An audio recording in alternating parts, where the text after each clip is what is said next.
See, this is an unfortunate condition that a whole lot of human beings are in their experience. In their personal experience, life is like me versus the universe. Being in competition with the universe is a stupid thing to do. That's not a competition you must get into. Me versus the universe is a bad competition to get into. Would you also agree with me? Right now it's me versus the universe. This is just your psychological condition. This is not the reality. Even when you feel utterly lonely, are you still breathing? So you're transacting with the world, isn't it? Yes? You only can't get along with the people around you, but the atmosphere is okay with you. Your existence is constantly an engagement with the universe, but your mind becomes against the universe. If you create a psychological condition that you're against or you're in competition with the universe or the cosmos, obviously you will feel crushed for small things. Little things will crush you.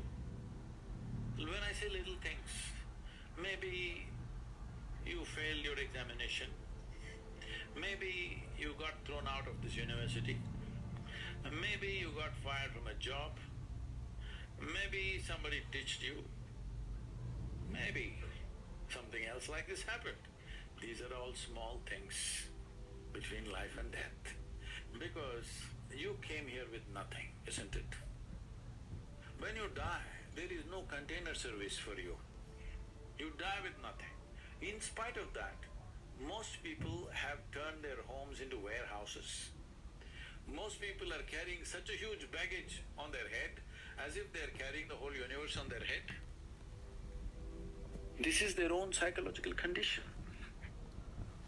When are you going to figure out how to handle your thought and emotion? At the end of your life? You've seen on the computer screen these pop-ups? Yes. You are a pop-up on this planet. You pop up for 2 seconds and pop out. When will you learn how to handle my thought, how to handle my emotion, how to handle my body, how to handle my chemistry? When are you going to figure this? At the end of your life? Because this culture has grown. When to do spirituality means when you're 70, when you're no good for anything else. No, at the earliest possible time, whatever is most profound about you, about this life, everything that you need to know, you must know soonest, isn't it? Only then you live a sensible life. Now, this is what you're suffering. What happened 10 years ago, you can still suffer. Why? Are you suffering life or memory? Hello? Memory. Memory. What may happen day after tomorrow, you're already suffering. Are you suffering life or imagination?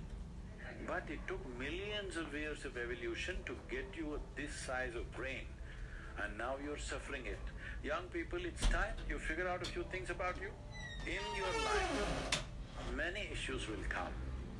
More issues come up in your life means you're living a more active life. Nothing came up means you're not living. Whatever the issue, we'll do our best.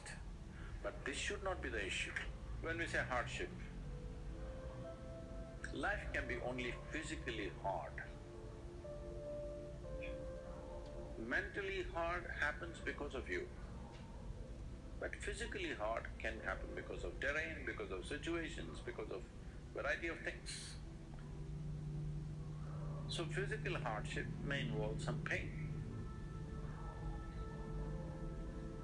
So physical hardship, people who go through physical hardship always come out stronger. Probably a training to be a soldier is harder than fighting a battle.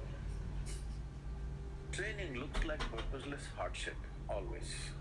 Mind will ask, "You idiot, why are you up? Everybody is sleeping."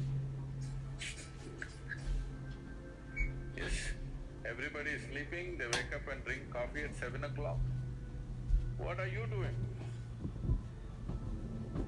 But because you put your body voluntarily through that hardship, it gets you to a place where nobody else can get.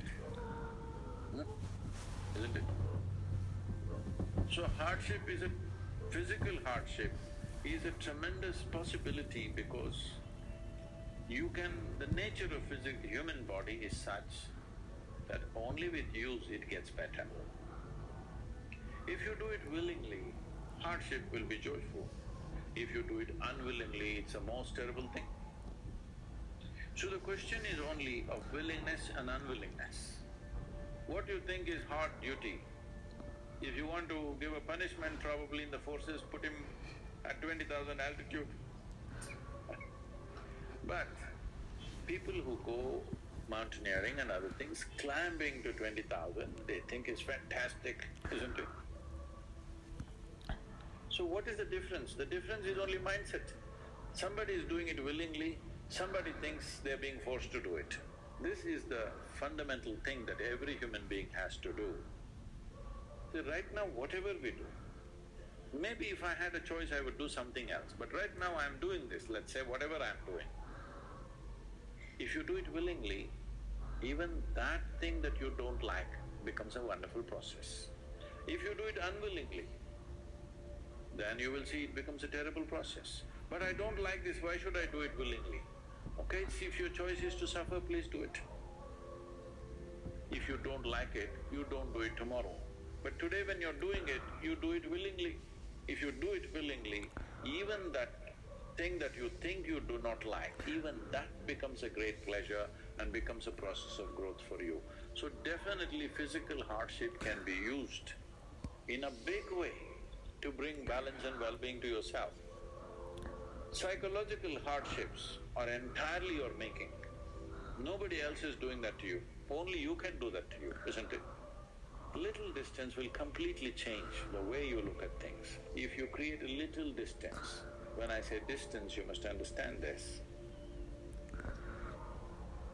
Your body you gathered, your mind you gathered, it is possible to create a distance. If you create a little distance, suddenly the activity of the mind is a great entertainment. No positive, no negative, nothing, it's a great entertainment, it's only negative, positive when you're stuck in it. Once you're little out of it, suddenly you find you can use your body and use your mind whichever way you want. It is never going to rule you again. So, physical hardship definitely can be harnessed, it can be a great opportunity for a human being to build themselves into a deep level of strength and well-being. Mental hardship is your making, you must stop that.